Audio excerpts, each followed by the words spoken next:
नमस्कार, welcome to career 247। मैं हूं प्रशांत धवन। नाउ पिछले 5 सालों में आप अगर देखोगे ना, तो इजराइल के अलावा किसी भी और कंट्री के लीडर्स ने, मिनिस्टर्स ने ये नहीं बोला कि भारत भविष्य में एक सुपर पावर बनने वाला है। और इजराइल रिसेंटली मैंने देखा है, इस साल 2 बार ये बात दोहरा चुका है कि India will be our next super power. और इजराइल की ये बात बार बार दोहराने से आज देखा गया कि इवन फिनलैंड के प्रेसिडेंट ने भी ये बात बोली है। नाउ इजराइल के जो विदेश मंत्री हैं, ये आज के समय भारत में आए हुए हैं। इजराइल के विदेश मंत्री गाइडन, इनकी एक वीडियो भी काफ़ी वायरल हुई है जहां पर ये बोलते हुए दिख रहे हैं कि भारत भविष्य है, हमें भारत में इन्वेस्ट करना है और India will be the next global super power. जो इनकी एक छोटी सी क्लिप है, ये मैं चाहता हूं आप देखें। ना इस वीडियो में जो इजराइल के विदेश मंत्री हैं, ये भारत के विदेश मंत्री डॉक्टर एस जयशंकर से बात कर रहे हैं। Minister, I believe that India is the future. I told you that. India is the world's largest democracy and the fastest growing economy. India is a global superpower. Israel is a regional powerhouse. Our nations already share a warm friendship. Our goal is... और आगे की जो line है उसमें ये बोला है कि our goal is to build a long term partnership. Israel आज के समय इवैल्यूएट कर रहा है अपने रिलेशंस कई कंट्रीज़ के साथ। आप अगर ग्लोबल मैप देखें तो ज़्यादा देश बचे नहीं है जो इजराइल के साथ अच्छे रिलेशन रखना चाहते हैं। यूरोप के कई देश थे, वहाँ पर भी आज के समय इजराइल के प्रति काफ़ी गुस्सा है, क्योंकि इजराइल ने गाज़ा में जिस तरीके से बॉम्बिंग करी है ना, उसको जस्टिफाई कर पाना काफ़ी मुश्किल है। नाउ इंडिया में इजराइल को ये दिखाए कि काफ़ी नापतला रिस्पांस आया है। इंडिया ने बिल्कुल इस बात की कंडेमनेशन करी है कि गाज़ा में जो हुआ है काफ़ी गलत है, but at the same time India और इजराइल के रिलेशंस भी लगातार आगे बढ़ रहे हैं। और इंडिया एक ऐसा देश है जिसने एक 10 ईयर डिफेंस पार्टनरशिप साइन कर रखी है यूएस के साथ। यूरोपियन यूनियन के साथ भी भारत के रिलेशंस काफ़ी अच्छे हैं। और इजराइल देख रहा है कि भारत परहैप्स यूएस के बाद इनका सबसे इंपॉर्टेंट मित्र मुल्क देश होने वाला है आने वाले 3 दशकों तक।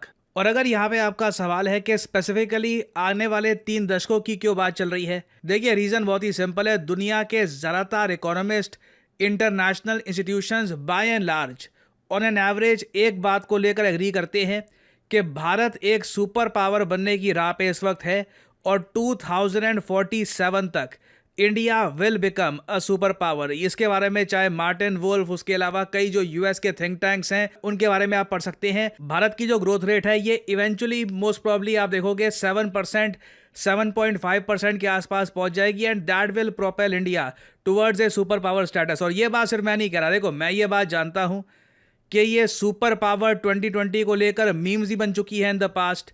कई इंडियंस ने ही खुद के अपने देश का मजाक उड़ाया और खैर कई जो बाहर के लोग हैं उन्होंने भी भारत को टारगेट किया कि इंडिया 2020, इंडिया तो 2020 में एक सुपर पावर बनना था तो क्या हुआ।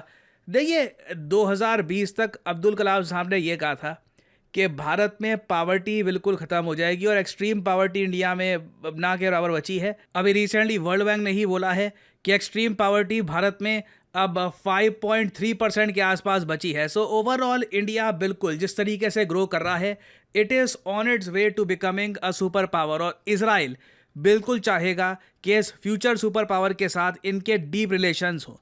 और इवन आप देखोगे फिनलैंड के भी प्रेसिडेंट ने सडनली ये बात बोली है कि yes, India is the next super power और यूनाइटेड नेशंस काफ़ी हद तक कमज़ोर हो जाएगा अगर भारत यूएन के सिक्योरिटी काउंसिल में ना रहा। और सिंस हम बात यहाँ पर कर रहे हैं सुपर पावर की, तो 2 क्वेश्चन सामने आते हैं। पहला, आज के समय दुनिया में कितनी सुपर पावर है और एक देश सुपर पावर बनता कैसे है। देखिए फॉर द टाइम बीइंग अभी दुनिया में सिर्फ एक ही एक्सटेंट सुपर पावर है। एक्सटेंट ये जो वर्ड है इसका मतलब है एग्जिस्टिंग, जो अभी भी एक सुपर पावर के रूप में एग्जिस्ट करती है, तो वो कंट्री है यूनाइटेड स्टेट्स ऑफ अमेरिका। उसके अलावा चाइना, यूरोपियन यूनियन, रशिया और इंडिया को पोटेंशियल सुपर पावर्स माना जाता है। और अगर यहाँ पे आप सोच रहे हैं वेट, दुनिया में 193 कंट्रीज हैं, उनमें से बस ये पोटेंशियल कंट्रीज और एक बस ये सुपर पावर। जी हाँ, देखिए दुनिया में बाकी कई देश होंगे वो घूमने फिरने के लिए या फिर दूर से सुंदर लगते होंगे, बट सुपर पावर बनना बहुत ही रेयर कंट्रीज कर पाती हैं। उसके लिए आपके पास बहुत सारी चीज़ें होनी चाहिए। इकोनॉमिक पावर, आपकी कंट्री जीडीपी के मामले में माना जाता है टॉप 3 में होनी चाहिए। आपके पास मल्टीनेशनल कॉर्पोरेशंस होनी चाहिए, जिस तरीके से माइक्रोसॉफ्ट है, एप्पल है, इवन आप कह सकते हैं स्पेसएक्स भी एक मल्टीनेशनल कॉर्पोरेशन बन चुकी है। ये कंपनीज दुनिया भर में अपना सामान बेचती हैं। ऐसी कंपनीज भारत को बनानी होंगी। आपकी करेंसी एक ग्लोबल करेंसी होनी चाहिए। चाहे जिस तरीके से डॉलर डोमिनेट करता है वैसे भी ना करो। अगर टोटल ग्लोबल ट्रेड में आपकी करेंसी इवन 15-20% के आसपास यूज होती है तो आपको एक इकोनॉमिक पावर माना जाएगा। फिर बात आती है मिलिट्री कैपेबिलिटीज पर। यहाँ पे हम बात करते हैं ग्लोबल प्रोजेक्शन की कि क्या आपकी मिलिट्री अपने कॉन्टिनेंट से किसी दूसरे कॉन्टिनेंट में जाकर भी अपनी पावर शोकेस कर सकती है। क्या आपके पास एक ब्लू वाटर नेवी है, मतलब कि दुनिया के किसी भी ओशन में आप अपनी नौसेना डिप्लॉय कर सकते हैं। क्या आपके पास न्यूक्लियर वेपन्स है। यहाँ पे अगर हम देखें तो भारत 3 में से 1 मार्क को यहाँ पे टिक कर रहा है। इवेंचुअली भारत के भी प्लान है एक ब्लू वाटर नेवी बनाने के। तो इकोनॉमिक पावर, मिलिट्री कैपेबिलिटीज, दोनों चीज़ें में लग रहा है कि 2047 तक भारत बिल्कुल सुपर पावर बन जाएगा। नाउ फिर एक आती है कॉम्प्लिकेटेड बात, डिप्लोमेटिक और political standing. United nation security council में आपका इन्फ्लुएंस है, अब पता नहीं वहाँ पे परमानेंट सीट कब मिलेगी। G20 वर्ल्ड बैंक में आपकी मेंबरशिप है, जी हाँ बिल्कुल है। दुनिया की जो पॉलिसी शेपिंग है वहाँ पे आपका इन्फ्लुएंस है। इंडिया का इन्फ्लुएंस काफ़ी बार देखा गया है, चाहे क्लाइमेट चेंज का इशू हो या फिर एनर्जी का इशू हो। इवन रशिया यूक्रेन कॉन्फ्लिक्ट को रिजॉल्व करने का रास्ता यूएस काफ़ी बार कहता है कि भारत से होकर गुजरता है। फिर बात आती है कल्चरल सॉफ्ट पावर। यहाँ पर देखिए बॉलीवुड और इवन बाकी जो हमारी फिल्म इंडस्ट्रीज हैं ये उतना अच्छा परफॉर्म नहीं कर पा रही जितना उनको करना चाहिए। आप देखोगे साउथ कोरिया, जापान, ये कंट्रीज ज़्यादा सॉफ्ट पावर अपनी प्रोजेक्ट कर पा रही है कंपेयर टू इंडिया। क्या आपकी मीडिया डोमिनेंस है? नहीं, अभी तक डीडी इंटरनेशनल नहीं बना। हम लोग टेक्नोलॉजी में भी काफ़ी पीछे हैं। हमारी मूवीज़ या इवन हमारी जो एनिमेटेड मूवीज़ हैं इसको कहीं से भी आप जापानीज एनिमे या फिर हॉलीवुड की जो मूवीज़ हैं विद हैवी CGI उससे कंपेयर नहीं कर सकते।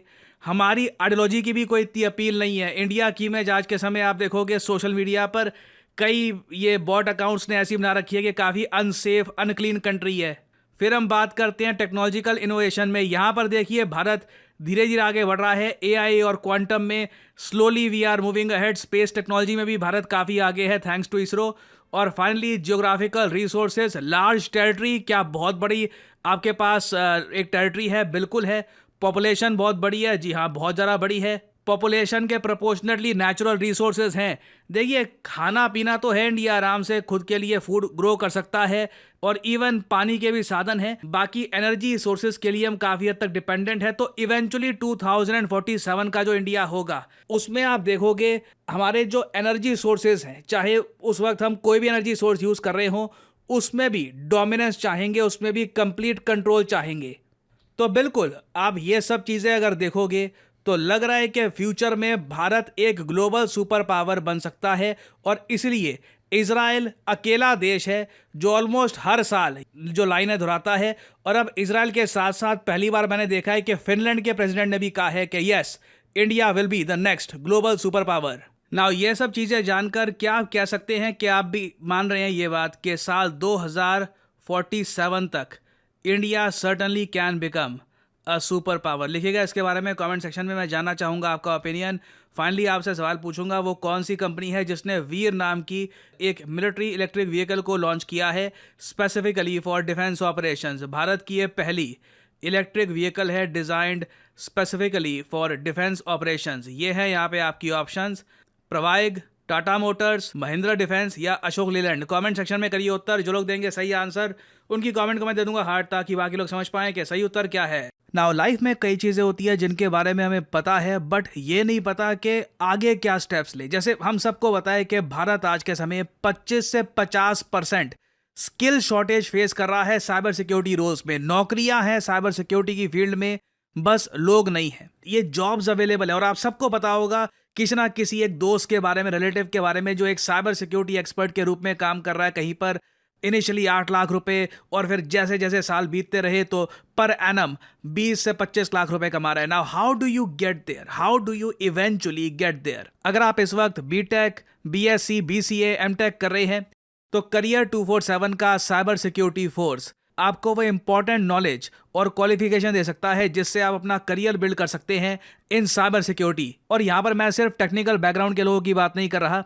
अगर आप नॉन टेक्निकल बैकग्राउंड से हैं और आपका इंटरेस्ट है टेक्नोलॉजी में, साइबर सिक्योरिटी में, आप जानना चाहते हैं कि how does it all work, तो आप अगर एक BCom, BBA, BA, BSc के स्टूडेंट हैं तब भी आप ये कोर्स कर सकते हैं। This will only improve your resume. तो अगर आप में एक जेन्युइन क्यूरियोसिटी है साइबर थ्रेट्स को लेकर, आर्टिफिशियल इंटेलिजेंस को लेकर, डेटा प्रोटेक्शन को लेकर, देन इस वीडियो के कमेंट सेक्शन में जाओ, जो ये पिन्ड कमेंट है यहाँ पर करो क्लिक, जो डिटेल्स हैं, नाम, नंबर और ऑफ कोर्स यहाँ पे कोड डालिएगा PG10 ताकि आपको डिस्काउंटेड प्राइस पर ये कोड ऑफर हो। करियर 247 की टीम की तरफ से आपको कॉल आएगा और आप अपनी जर्नी स्टार्ट कर सकते हैं in the world of cyber security. So good luck to all of you and as I always say, may the gods watch over you.